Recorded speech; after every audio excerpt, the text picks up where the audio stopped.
Les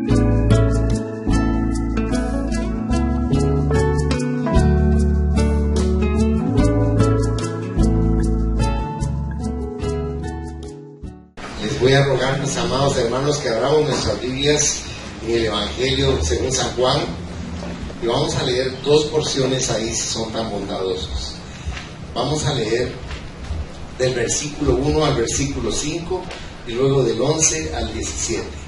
San Juan capítulo 10. Y dice así la palabra de Dios, leída en el nombre del Padre, del Hijo y del Espíritu Santo. De cierto os digo, el que no entra por la puerta en el redil de las ovejas, sino que sube por otra parte, ese es ladrón y salteador. Mas el que entra por la puerta, el pastor de las ovejas es. A este abre el portero, y las ovejas oyen su voz, y a sus ovejas llama por nombre y las saca. Y cuando ha sacado fuera todas las propias, va delante de ellas, y las ovejas le siguen, porque conocen su voz. Mas al extraño no seguirán, sino huirán de él, porque no conocen la voz de los extraños. Verso 11. Yo soy el buen pastor. El buen pastor su vida da por las ovejas. Mas el asalariado, y que no es el pastor, de quien no son propias las ovejas, ve venir al lobo y deja las ovejas y huye. Y el lobo arrebata las ovejas y las dispersa. Así que el asalariado huye porque es asalariado y no le importan las ovejas. Yo soy el buen pastor y conozco mis ovejas, y las mías me conocen. Así como el Padre me conoce, y yo conozco al Padre, y pongo mi vida por las ovejas. También tengo otras ovejas que no son de este redil. A aquellas también debo traer, y oirán mi voz, y habrá un rebaño y un pastor. Por eso me ama el Padre, porque yo pongo mi vida para volverla a tomar. Padre nuestro que estás en los cielos, te damos gracias infinitamente por tu palabra que fortalece, que enriquece, que da madurez y que da paz. Toma el control, Señor, de esta reunión y ministra y adereza tú la palabra para que sea como semilla en tierra fértil en cada vida y en cada corazón, y que produzca el fruto conforme a tu deseo, al 30, al 60 y al 100 por uno, en el poderoso nombre de nuestro Señor Jesucristo. Amén, Señor, y amén. Pueden sentarse, mis amados hermanos. Aunque parece un poco extraño, fíjense que las ovejas necesitan supervisión, dirección, rescate y limpieza. Los patriarcas fueron pastores, si ustedes hacen memoria. Abraham era pastor. Abel, se recuerdan ustedes que era pastor de ovejas también. Pero también Moisés fue pastor de ovejas. Y David también fue pastor de ovejas. Porque aunque ustedes no lo puedan ver así, el que es pastor de ovejas, Dios lo está preparando para tener la capacidad de dirigir, de guiar. Y esto el Señor aquí lo dejó por lo que dice en el capítulo anterior, en el capítulo 9 del Evangelio de San Juan. Porque el Señor lo que está tratando de decirnos aquí es que nosotros necesitamos ser conducidos por Él toda nuestra vida. Humanamente uno no podría decir, yo voy a llegar a un nivel de madurez en el cual no necesito seguir a Cristo. Pero no es así. Todos necesitamos seguir a Cristo, no importa nuestra edad, porque Él es el que realmente allana el sendero para que nuestro caminar sea seguro y sea firme, porque el camino del cristiano es un camino muy inseguro y muy angosto, porque dice que ancho es el camino que nos lleva a la perdición, ¿verdad? Y al mal, pero el camino del cristiano es un camino delgadito. Y por esas circunstancias necesitamos tomarnos de la mano de nuestro Señor Jesucristo para que entonces podamos caminar con certeza. Antiguamente entonces la función del pastor era muy importante. En estas épocas bíblicas de las que estamos hablando nosotros, dependía mucho de la agricultura y de la ganadería. porque no se conocía el desarrollo industrial que actualmente tiene la humanidad. Por eso era tan importante la función del pastor, porque recuérdense que de ahí salía también la ropa con que se cubría. La lana era muy importante, la leche era importante para ellos también, y la carne era importante. Había un dicho antiguo que decía, en relación con los que les gusta comer bien, de la mar el mero, decía, y de la tierra el cordero. O sea, hasta para alimentarse las usaban también. O sea, es bien importante cómo Cristo toma esa analogía para ser el pastor y nosotros sus ovejas. La oveja tiene muchos defectos, tiene poco equilibrio. Si se va a beber agua y no está el pastor y se moja la lana y se cae, no se puede levantar ella sola. Tienen que alzarla, tienen que levantarla. Su campo visual es de 1 metro o lo máximo, es miope, por eso necesita seguir al pastor. Y hay algo bien curioso, que fíjense que la oveja conoce la voz de su pastor. Les quiero poner un ejemplo bien tácito. En toda Palestina, en esa época, en cada aldea, en cada pueblo, en cada ciudad, existía un aprisco, existía un redil general. Y llegaba uno con 50 ovejas, otros con 100, otros con 80, otros con 30, y todos los pastores metían ahí sus ovejas, y había un pastor contratado en la noche para que cuidara el redil. Él era la puerta del redil. En la puerta permanecía el pastor, era como un portero, digámoslo así, que estaba cuidando el acceso y que ninguna de las ovejas abandonara ese lugar. Pero uno podría pensar, y al otro día cómo hacían para distinguir quién era el dueño de las ovejas. Pero fíjense que como conocían perfectamente, que tenían un oído increíble, conocían la voz de su pastor, en cuanto él las llamaba, todas salían. No había confusión ni pérdida. Es bien interesante conocer esos detalles porque tienen una gran analogía con nuestra vida, con nosotros. ¿Por qué dice que viene la fe a nosotros? Por el oír la palabra de Dios, ¿verdad? La palabra de Dios. Porque si viene a oír a un hombre es vano, pero si viene a oír la palabra de Dios, entonces hay fruto, entonces hay cosecha, entonces hay crecimiento, porque de eso se trata. Aquí tenemos nosotros que entender qué hace Cristo por los suyos como el buen pastor. Y en lo que leímos, Él nos lo detalla de una manera pormenorizada. Porque cada uno de nosotros tiene su propio criterio, su propia manera de ver el Evangelio y de vivirlo. Pero con todo amor y respeto les quiero decir, no es de esa forma. Es como Dios dice. Porque si lo hacemos según nuestra forma de pensar o de creer o de actuar, nos vamos a equivocar.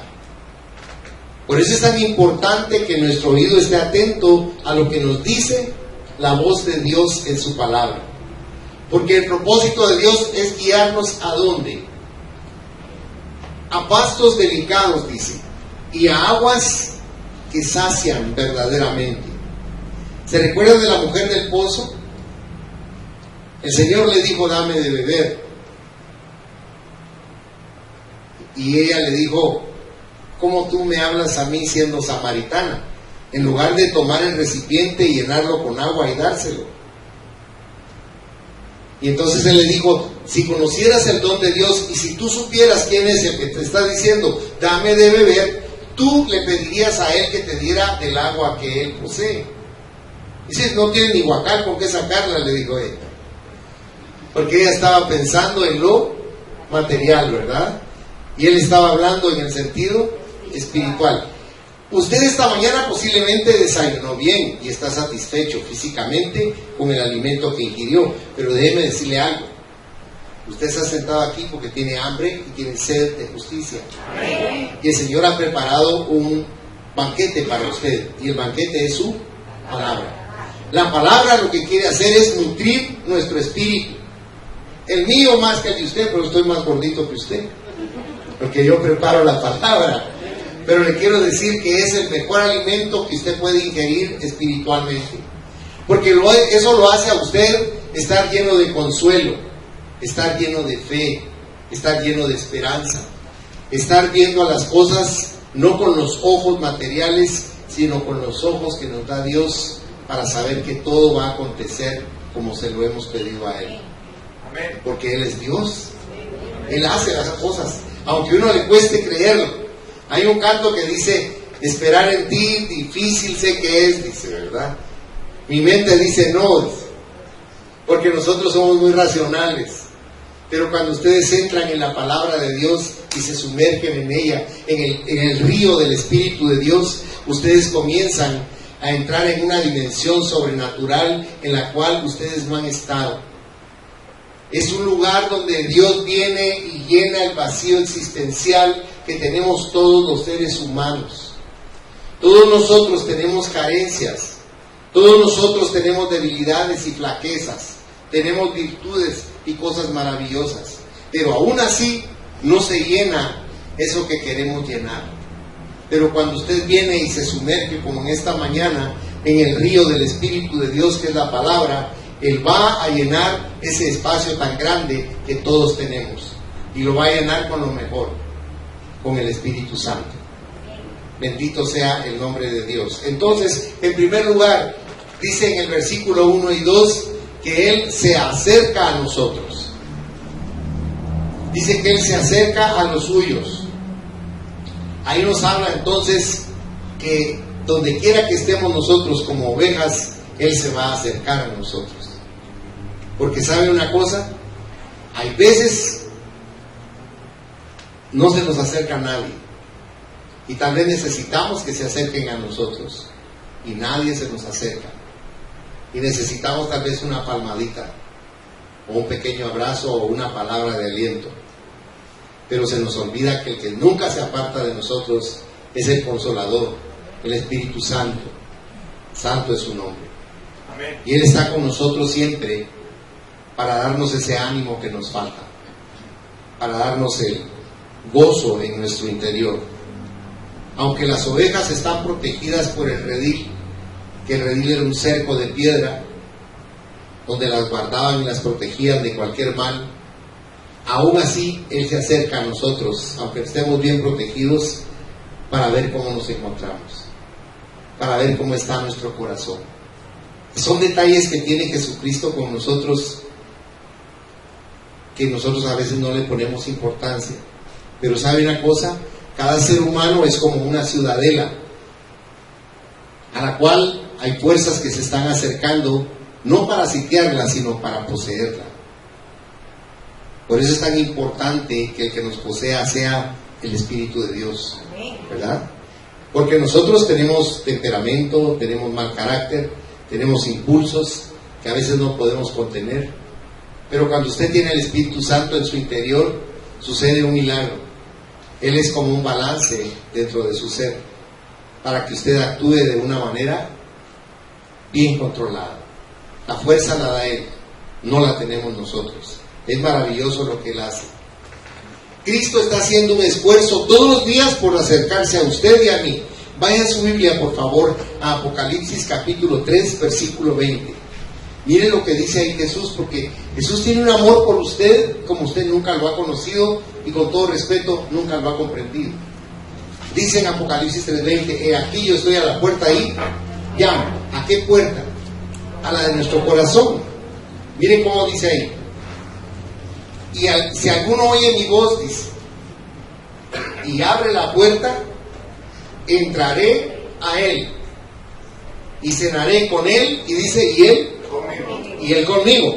Note la intimidad que Él quiere tener con nosotros. ¿Se ha fijado cuando tenemos el servicio de Santa Cena? En ese momento usted está teniendo una intimidad profunda con Dios. Usted está participando de lo que Él dijo: el que no comiere mi cuerpo y no bebiere mi sangre no puede ser salvo, no puede estar bien con Dios. Y la gente en esa época pensaba que los cristianos eran antropófagos, que se estaban comiendo a un ser humano, pero no comprendían que lo que Cristo estaba diciendo es lo que usted está haciendo esta mañana. Usted está comiendo el cuerpo y bebiendo la sangre de Cristo al oír la palabra de Dios. Dice en la palabra de Dios en Romanos claramente, en el capítulo 10, verso 17, que el reino de Dios no consiste en comida ni bebida, sino en justicia, paz y gozo en el Espíritu Santo. Por lo tanto, el comer a Cristo es comernos la palabra de Dios. Ese es un alimento maravilloso. ¿Se recuerdan lo que le hice referencia de la mujer del pozo? ¿Por qué estaba Jesús solo? Porque los discípulos fueron a comprar comida porque tenían hambre. Y Jesús también tenía hambre y tenía sed. Pero cuando regresaron y le llevaron la comida, dijo, no, ya no. Y le dijeron, ¿quién te trajo de comer? Y él les dijo, yo tengo una comida que ustedes no conocen. Porque había comido la palabra.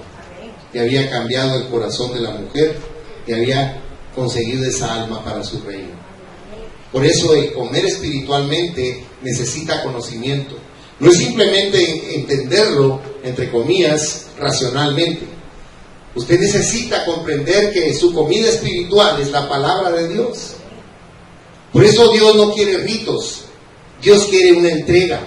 Así como Él se entrega a nosotros, Él quiere que nosotros nos entreguemos a Él. Lo que pasa es que nosotros lo acomodamos a nuestro gusto. Pero nunca ha sido así. Él nos dice cómo tiene que ser nuestra relación con Él. Por eso es maravilloso ver cómo Él se acerca a nosotros. Y nosotros cómo somos con Él cuando se acerca. ¿Quiere ver cómo somos? Vaya por favor al libro de Cantares, en el capítulo 5. Cantares, capítulo 5. Mire cómo dice el versículo 2.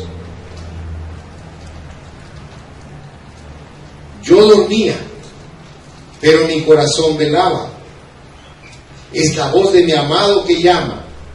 Ábreme, hermana mía, amiga mía, paloma mía, perfecta mía, porque mi cabeza está llena de rocío, mis cabellos de las gotas de la noche. El amado se estaba mojando afuera y mire con qué amor le está hablando. Perdone que le haga la pregunta y no me la conteste, amada esposa. ¿Alguna vez su esposo le ha dicho eso? Ábreme el garage, amada mía, paloma mía, esposa mía, belleza mía. ¿Verdad que no? Como digo aquel, never. Pero mire el versículo 3, por favor, porque es la figura nuestra. Me he desnudado de mi ropa. ¿Cómo me he de vestir? He lavado mis pies. ¿Cómo los he de ensuciar? ¿No somos así con Dios cuando llama a nuestra puerta? Nos incomoda que nos llame y no queremos hacer lo que Él dice. Vea el verso 6, por favor.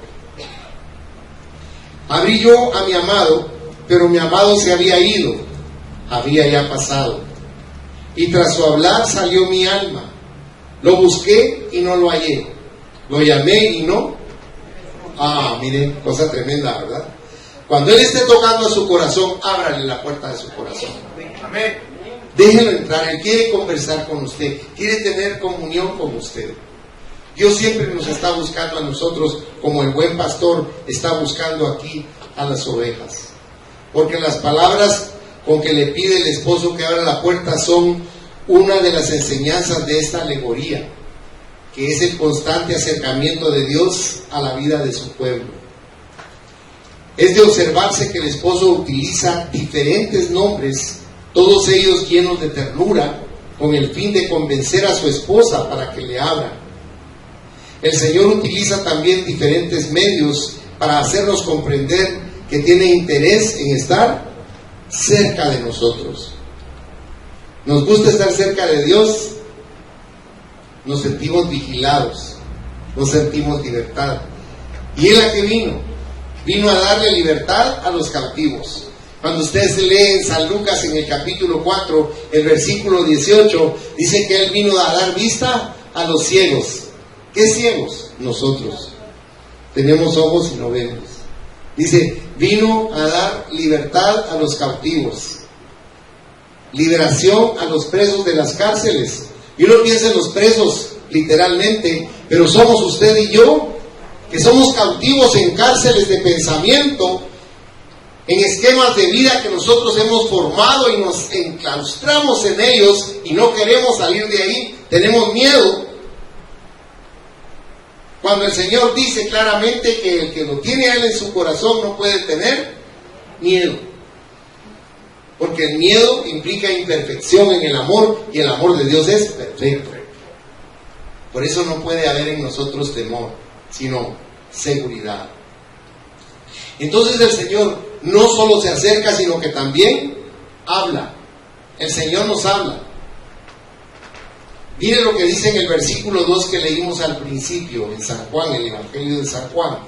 Dice, las ovejas oyen su voz, pero dice también, y a sus ovejas llama por nombre, porque las ovejas conocen perfectamente el timbre de voz del pastor. Fíjese que cuando Dios le habla a usted o me habla a mí, nosotros identificamos que es una voz sobrenatural que va en beneficio de nuestro día, porque nos habla de una forma maravillosa. Uno quisiera que se sentara a la par de uno y le dijera, hola, ¿cómo estás? ¿Cómo van las cosas? Pero Dios no es así, no va a actuar de esa manera. Dios muchas veces nos habla en nuestro corazón. Y a veces usted va a decir, ay, cómo me remordió la conciencia. Pero es la voz del Espíritu Santo hablándole a usted, a su corazón. Porque ¿cómo es nuestro corazón, hermanos? Es duro, ¿verdad? Como una roca, ¿verdad? Como una roca. Solo el poder de la palabra de Dios dice que la quebranta, como un martillo. Es lo único que puede quebrantar nuestro corazón, que es tan rígido, que es tan duro. Por eso es interesante que conocemos la voz y oímos la voz de Dios. Fíjese que en los mensajes que da el Señor Jesucristo a las 7 iglesias que están en el Asia Menor, les hace ver eso, exactamente lo que estamos hablando. Para ponerle un ejemplo, vaya conmigo a Apocalipsis en el capítulo 2, versículo 11, si es tan amable, y solo leamos la primera parte del versículo, que dice, el que tiene oído, oiga lo que el Espíritu dice a las iglesias. Note, ¿se acuerda que Jesús comentaba mucho siempre? Tienen oídos y no oyen, tienen ojos y no ven. Y la gente decía, pero si oigo bien, yo veo bien. Pero estaba diciéndoles, ustedes no logran ver espiritualmente, ven físicamente. ¿Se acuerda que a Nicodemo le dijo, tienes que nacer de nuevo? Y le digo, pero Señor, mírame, yo soy gordito y grandote, yo ya no quepo en la matriz de mi mamá. Y el Señor se rió y le dijo con tristeza, estás llevando lo espiritual a lo carnal, y no es así. Y tú eres un maestro espiritual de Israel, y no logras comprender esto, porque tenía ojos pero no veía, tenía oídos y no oía. ¿Me entiende lo que le quiero decir? Y muchas veces nosotros, los hijos de Dios, también obramos de esa manera, endurecemos nuestro corazón. Se recuerda que Él dice, si hoy escuchares la voz del Señor, no endurezca tu corazón, dice Él, porque Él conoce nuestra naturaleza y nuestra manera de ser. Si usted viera la paciencia de Dios, es del tamaño del universo, creo yo, porque nos ama con amor eterno. El Señor siempre ha dejado oír su voz para nuestro beneficio, pero hubo una época en Israel en que no se oía la voz de Él. Vaya por favor al primer libro de Samuel, si es tan amable, en el capítulo 3, el versículo 1. Primer libro de Samuel 3, versículo 1. Y dice, el joven Samuel ministraba a Jehová en presencia de Elí. Note, y la palabra de Jehová escaseaba en aquellos días. No había visión con frecuencia. Y cuando Dios ya nos habla, ahí estamos perdidos, hermano. Porque es la voz que nos guía al bien. Es la voz que nos lleva siempre al triunfo, al éxito. La voz de Dios. Es importante que no nos alejemos de la voz de Dios, porque la necesitamos profundamente. La grandeza de los personajes bíblicos que nosotros vemos consistió en que fueron conscientes a la voz de Dios. Le ponían atención a lo que Dios les hablaba. Fíjese que a veces estamos en los estudios bíblicos y estamos leyendo la Biblia y yo detengo y le digo, tal cosa de qué hablaba, y todos se quedan así viendo. Porque se han concentrado en leer, pero no se han concentrado en comprender. ¿Me entiende lo que le quiero decir? Porque la palabra de Dios, si usted la lee como que fuera un libro, créame, no la va a entender, lo va a aburrir y va a ser algo tedioso e incómodo para usted el hacerlo. Pero si usted tiene la revelación de Dios, cuando usted comienza a leer la palabra de Dios y Él comienza a enseñarle lo que está contenido en ella, usted se maravilla. Porque lo dice la palabra, yo no le estoy descubriendo el agua azucarada. En Hebreos 4, versículo 12, dice, porque la palabra de Dios es viva y eficaz y más cortante que toda espada de dos filos, que penetra, dice, hasta partir el alma y el espíritu. Mire qué tremendo lo que dice ahí. ¿Qué puede separar nuestra alma de nuestro espíritu? Si usted lee en Gálatas capítulo 5, dice claramente en el verso 16, andad en el espíritu y no satisfagáis los deseos de la carne, porque estos dos se viven peleando entre sí, para que no hagáis lo que queréis. Porque nuestra alma quiere llevarnos a lo material y a lo malo, pero el espíritu nos quiere llevar al nivel espiritual, donde tenemos un mejor tipo de vida. Porque aunque estemos en esta tierra, que está tan saturada de contaminación y de corrupción, el Señor nos ha dado el Espíritu Santo para que nosotros estemos en esta tierra, pero seamos del cielo. O sea, no somos de esta tierra. Si alguien le dice, ¿usted cree en los extraterrestres? Dígale, aquí está viendo uno. Sí, porque nosotros no somos de esta tierra. Nosotros fuimos creados en el cielo. Lea Efesios capítulo 1, versículos 3 y 4. Dice que el Señor nos creó a nosotros, somos una de sus creaciones, la más amada. Dice que nos creó antes de que existiera este universo que usted ve. Por supuesto, la gente dice que estamos locos y que eso no es así. Pero el Señor nos lo dice con claridad por medio de Pablo, para que comprendamos la profundidad que tiene el conocer nuestras raíces espirituales. Hay gente que ama a su pueblo. Yo admiro a mi suegro, que lo hicieron hasta hijo predilecto de Cubulco, que es donde él nació. Y cuando él era más joven, me recuerdo que él estaba siempre pendiente de su pueblo y quería beneficiarlo de una y mil formas, hasta donde sus fuerzas le daban, porque él amaba ese lugar, como dicen, porque ahí dejó el ombligo. Pero usted y yo, nuestro ombligo espiritual lo dejamos en el cielo, con Dios. Aquí estamos temporalmente, somos aves de paso, somos peregrinos. Y un día o Él viene por todos o nos vamos nosotros. Pero de cualquier forma vamos a retornar a Él. Dice en el libro de Hebreos, en el capítulo 11, que Abraham vivió lleno de esperanza de llegar a la ciudad celestial que Dios tiene preparado para nosotros. Es algo precioso cuando usted logra comprender que su vida en la tierra es tan limitada y tan limitante. Cuando las pocas personas en la historia han logrado descollar espiritualmente, son los grandes avatares que vemos. Porque en general el ser humano no logra despegar. Se aferra tanto a esta tierra y a su carne que no deja que su espíritu vuele y alcance el nivel que debe tener. Por eso sufrimos tanto en esta tierra. Ahora entonces,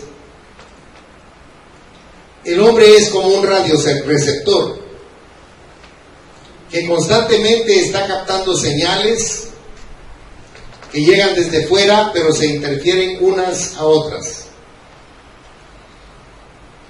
Esos signos nos confunden, pero cuando logramos nosotros sintonizar bien esa radio, entre comillas, espiritualmente, logramos entender y recibir la voz y la señal de Dios para nosotros, para tener una forma diferente de vida.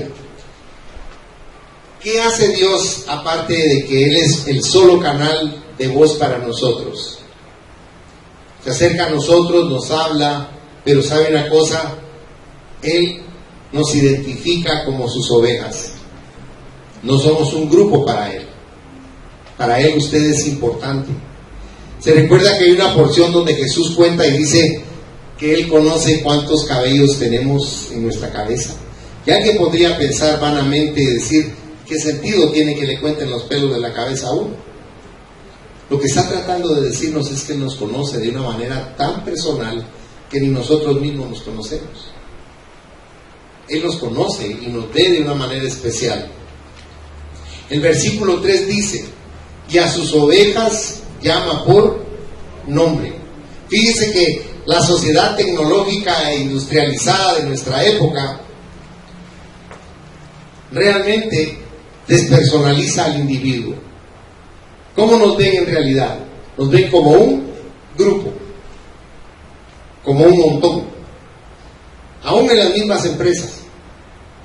Pregúntele al gerente: mire cómo se llama el empleado que está en el primer escritorio de la segunda oficina. Sí, ni sé quién es. Pero Dios sí sabe, ¿sí? ¿Y cuántos millones de seres humanos somos? Y Él sabe.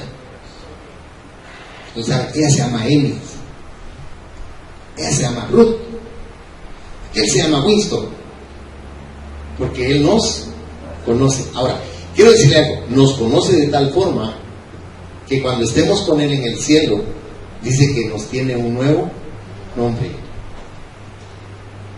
un nombre precioso. Yo le decía a mi sobrino esta mañana que por muchos años yo fui infeliz porque era bajito, hasta que Dios me habló en mi corazón y Dios me explicó que yo era un diseño de Él. Él me diseñó así, Él me hizo así como soy. Él quería que yo fuera así y me hizo un ser único. En la historia de la humanidad no ha habido otro como yo. Yo soy una persona especial. Yo soy consentido de Dios, amado de Dios. Dio su vida por mí. Pero esto que yo siento por mí lo debe sentir usted por usted también, porque usted está igual, está en la misma posición. ¿O no es usted hijo de Dios? Gloria a Dios. Usted es hijo de Él. Usted no es su sobrino o su entrenado, usted es su hijo. Usted le pertenece a Él. Dios quiere que usted tenga lo mejor de lo mejor. Dios no le va a dar a usted lo que sea mediocre, le va a dar lo excelente, porque Él es así. Nosotros somos mediocres, Él no. Él es grande, más grande de lo que nuestra mente puede imaginar. La dignidad humana tiende a perder su valor porque las personas son reducidas a números u objetos. Se aborta a un ser humano y usted ha visto que no hay ningún remordimiento por ello. Cuando una persona ya está muy grande y es un anciano, ¿qué hacen los hijos? En la mayor parte de los casos, sobre todo los anglosajones, lo van a meter a un asilo y no existe ningún malestar en sus corazones. Ay, que atiendan al viejo. Ojalá se muera luego, pero como fastidio. Porque nos llegamos a separar en nuestro corazón de los seres que deberíamos de considerar y amar más. ¿Usted se recuerda del cuento de los hermanos Grimm que he hablado yo con ustedes? Que el abuelo se sentaba a la mesa y le quebraba la vajilla de porcelana de Cebres a la esposa. Y ella le dijo: mira, ya no aguanto a tu papá. Ya van 2 vajillas que terminan. No sabe comer. Se le cae la sopa, habla con la boca llena, se mancha la ropa. Ay, no, ya no lo aguanto. Entonces le pusieron una mesa en su cuarto y le compraron un cuenco de madera y cuchara de madera, y ahí le servían al anciano y ahí comía él solo. Y un día este papá entró a su casa y encontró a su hijo muy afanado con un trozo de madera y le dijo: ¿qué estás haciendo? Y el niño, sin voltearlo a ver, siguió metiendo la navaja en la madera y le dijo: estoy haciendo el cuenco de madera donde te voy a dar de comer sopa cuando estés viejo. Entonces se recapacitó y ¿qué estoy haciendo? Porque ¿sabe qué sucede? Dios hace que nosotros volvamos a ser sensibles, pero el mundo, cuando entramos a Él, es tan crudo y tan malo que nos hace insensibles y nos encallece el alma, y ya no tenemos sentimientos de amor y de ternura. No nos damos permiso para eso. Sentimos que es ser pusilánime, ser así. Pero el amor de Dios no nos enseña eso. Por eso cuando usted ve el buen pastor dice: ¡ah, qué pastor, qué papá que tenemos! Es maravilloso. Se recuerda como dice él: nunca te dejaré nunca te desampararé. Ah, hermanos, ¿qué más queremos? Si Dios no miente, es cierto. Y Él está aquí esta mañana.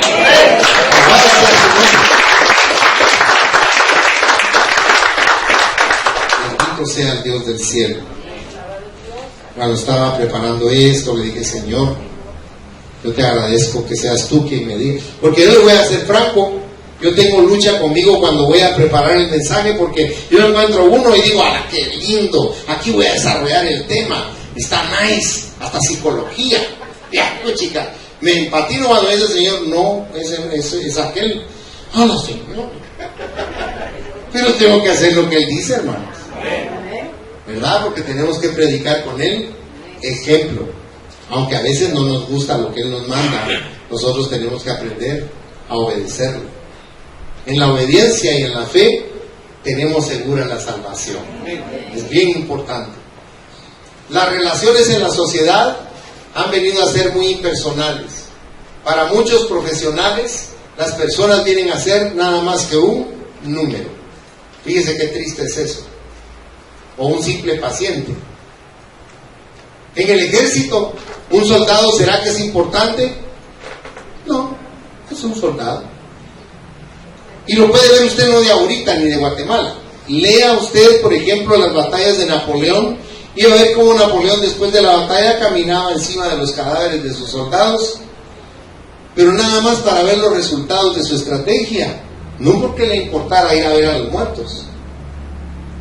O sea, nosotros tenemos que comprender que Dios no nos ve como un montón de gente, no, Él nos ve individualmente a cada uno de nosotros.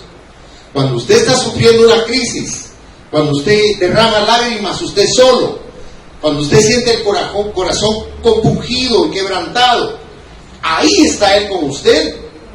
Ahí está Él consolándolo, abrazándolo, dándole ánimo para que siga adelante. El problema es que como no lo vemos y no lo sentimos por nuestra insensibilidad espiritual, por eso creemos que nos dejó y que no está con nosotros. Por favor, vaya a Romanos capítulo 8, versículo 26, si es tan amable. Quiero mostrar algo. A veces no sabemos ni cómo orar y nos sentimos solos, pero dice este versículo, y de igual manera el Espíritu con mayúsculas, o sea, el Espíritu Santo, nos ayuda en nuestra debilidad, pues ¿qué hemos de pedir como conviene? No lo sabemos, pero el Espíritu mismo intercede por nosotros, como dice su Biblia, con gemidos y amén. Con gemidos y uno no puede creer que cuando usted está llorando y pidiendo, Señor, ayúdame por favor, Él está llorando a la par suya, diciéndole, Padre, dale lo que te está pidiendo, Padre. Ahí está el Espíritu Santo clamando por usted. Por eso es que el diablo es el acusador, pero Jesús es el redentor. Él es el que cuando usted está siendo acusado ante el Padre, Él sale y le dice, sí, Padre, pecó, se equivocó, pero yo pagué por Él con mi sangre y con mi vida. Yo compré la libertad y la vida eterna de ese pecador. Es un pecador arrepentido y el Padre lo bendice y lo cubre. Eso es la diferencia. La gente no puede creer que usted sea santo, hermano, porque desconoce etimológicamente qué quiere decir santo. Santo quiere decir apartado. ¿Apartado de qué? Del mundo. Cuando usted lee Apocalipsis, dice claramente Jesús que en el reino de los cielos no va a entrar nada que sea inmundo. ¿Qué quiere decir eso? No va a entrar nada del mundo. Pero si usted nota, en las iglesias han tratado de llevar al mundo a las iglesias. Y Dios no quiere eso. La iglesia es un lugar sagrado, es un lugar santo. Entonces digo que puse un rótulo ahí, por favor no entre comida, no entre bebida al templo, porque el templo es sagrado. Amén. Ahora, si usted no respeta eso, ese es problema suyo con Dios, pero Dios se lo va a demandar de su mano. Porque ¿qué hemos dicho de la obediencia? Que es parte del cristiano, la fe y la obediencia. Tenemos que aprender a obedecer y a respetar los lugares. Usted entra a un templo católico y las personas caminan de puntillas. ¿Por qué? ¿Hay alguien ahí con un garrote para pegarles y camina duro? No. Les han enseñado desde niños que es el templo, que es la casa de Dios, que es un lugar sagrado y que hay que respetarlo. ¿O usted cree que aquí, porque no está así, no es este lugar sagrado? Este es un lugar sagrado, hermanos. Que aunque ustedes no lo crean, en este aposento alto, aquí se mueve el Espíritu Santo, el Espíritu de Dios, porque nos quiere bendecir. Pero tenemos que ser consecuentes con nuestra posición y con el lugar donde estamos. No importa que sea una iglesia pequeña, aquí está Dios también, porque Él nos ama profundamente. El Señor dijo al profeta Jeremías, si usted va a Jeremías capítulo 1, dice en el versículo 5, antes que te formase en el vientre, te conocí, y antes que nacieses, te santifiqué, te aparté, y te di por profeta a las naciones. ¿Qué le parece? Antes que naciera, Dios ya tenía un plan preparado para esta persona. ¿Qué quiere decir eso? Que para usted y para mí también Dios tiene un plan y lo está ejecutando. Un amado hermano me decía esta semana, le dije, yo tengo ya muchos años encima, pero me dijo él, eso no importa, lo mejor está por venir. Amén, y así es, fíjense. No importa la edad que tengamos, lo mejor está todavía por venir, porque Dios es así. Dios quiere que vivamos con una expectativa espectacular en nuestro corazón. Esperar de Él lo mejor de lo mejor para nuestra vida, porque Él tiene hijos que son victoriosos y vencedores. Y aunque usted no quiera, usted es un vencedor, porque dice en Romanos, ahí en el capítulo 8, si usted lo puede ver,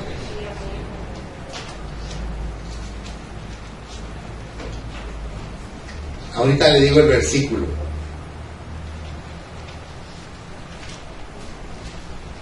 El 37 dice, antes en todas estas cosas somos más que, ¿qué dice su Biblia? Que vencedores por medio de aquel que nos amó. O sea, si usted nota, usted aunque no lo pueda ver así, usted es un vencedor. Ya, que el pastor supiera las penas que estoy pasando. Pero Dios no lo va a dejar ni lo va a desamparar. Y la vida no es una línea recta horizontal. La vida tiene altibajos, hermanos. Todas las vidas de ustedes, si yo pasara aquí a alguno que diera testimonio, diría, ay, pues yo tuve unas épocas malísimas, pero ahora estoy re bien. Y otro va a decir, yo estuve re bien antes y ahora estoy re mal. Porque así es la vida, es parte de la vida. Tenemos que aprender a aceptar esas cosas. ¿Cómo le dijo Job a su esposa cuando perdió todo lo que poseía y hasta sus hijos? ¿Qué le dijo? ¿Qué le dijo a la mujer? ¿Recibiremos de Dios solo lo bueno y lo malo no? Porque Jehová dio y Jehová quitó, sea el nombre de Jehová bendito. Vaya a Gálatas capítulo 1 versículo 15, por favor. Aquí es Pablo el que nos habla y dice, pero cuando agradó a Dios que me apartó, note, que me apartó, lo santificó desde el vientre de mi madre y me llamó por su gracia. Ahora yo le hago una pregunta, ¿era Pablo amador de Jesucristo? ¿Qué sentía él por Jesucristo? Odio, amén. Lo odiaba, lo aborrecía con todas sus fuerzas. Si usted lee el primer testimonio de él en el libro de los Hechos, escrito por San Lucas, usted se va a encontrar en el capítulo 9, que él iba a buscar a los cristianos respirando amenazas, dice, y muerte. Los aborrecía. Pero ¿qué había hecho Dios? Por lo que usted acaba de leer ahí conmigo. Dios ya lo había apartado para que él fuera el apóstol para los gentiles, para nosotros. Se fijó que en lo que leímos en el capítulo 10 de San Juan, dice ahí Jesucristo que él tiene otro rebaño. Ese rebaño somos usted y yo. Porque él vino a los judíos, pero los judíos no lo quisieron. Pero nosotros los gentiles sí, somos su rebaño. Somos de él. Bendito sea el nombre de Dios. Luego el Señor nos dice que saca a sus ovejas del redil.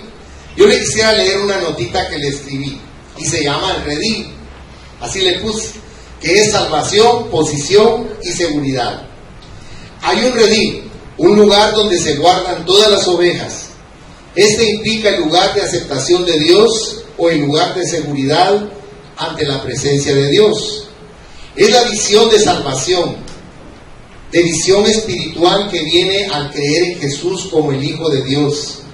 Es la posición de ser aceptado por Dios, porque un hombre se acerca a Dios en el nombre de su Hijo Jesucristo. El redil simboliza el lugar donde se guardan las ovejas, o sea, nosotros los creyentes. En la iglesia, en el reino de Dios, en el cielo, en la vida eterna, en la salvación, en la liberación espiritual de las tinieblas, en la visión espiritual, en la posición de fe, en el lugar de aceptación. Es figura del redil. Toda la parábola tiene que ver con un pastor falso y uno verdadero. El verdadero pastor es Cristo, y los pastores falsos son los que se oponen a Cristo. El falso pastor viene por y se origina en alguna otra dirección, alguna otra fuente, alguna otra parte, algún otro camino, alguna otra posición. El falso pastor es un ladrón, un seductor y engañador, un hombre astuto y deshonesto, un hombre que usará cualquier medio para ingresar en el redil y robarse las ovejas. Es un salteador, un hombre que utilizará la violencia y la crueldad y destruirá y devorará si es necesario para ingresar en el redil. De tal manera que el redil entonces representa para nosotros la protección donde Dios nos guarda para librarnos de todo mal, pero también el redil, eso es en la noche, en la mañana sirve para que sacan las ovejas. Porque sabe una cosa, Dios a usted y a mí no nos ha hecho una burbuja para que nos proteja de las infecciones del mundo. Usted y yo todos los días salimos a la calle y estamos expuestos a todos los riesgos que esto implica. Pero sin embargo Él está con nosotros en todo momento y en todo lugar, y es nuestro muro protector. Por lo tanto, cuando Dios nos saca del redil, nos saca para que nosotros nos enfrentemos a la vida.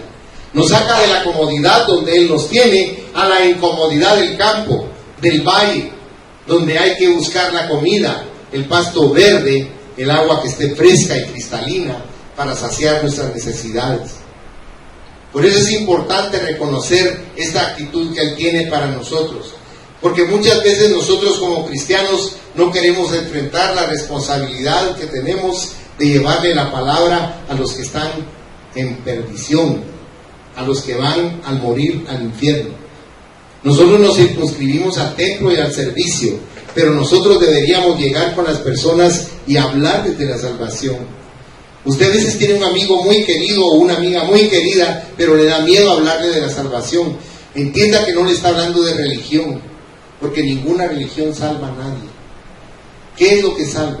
Que la persona reconozca que Jesucristo es el Hijo de Dios.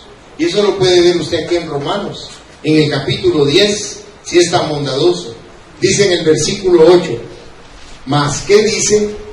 Cerca de ti está la palabra, en tu boca y en tu corazón. Esta es la palabra de fe que predicamos. Note que si confesares con tu boca que Jesús es el Señor y creyeres en tu corazón que Dios le levantó de los muertos, ¿qué dice su Biblia? Serás salvo. ¿Ya se fijó? La gente tiene que conocer eso para ser salva. Porque con el corazón se cree para justicia, pero con la boca se confiesa para salvación. Note pues por qué es que se hace eso. Porque es necesario. Usted no está cambiando su posición religiosa, usted está cambiando su vida eterna. Porque iba a ir en su vida eterna al infierno, y en lugar de ir eternamente al infierno, va al cielo de Dios eternamente. Esa es la lucha que debemos tener nosotros, el pueblo de Dios, todos los cristianos, de todos los lugares. Debemos decirle a la gente que tiene que recibir a Cristo en su corazón.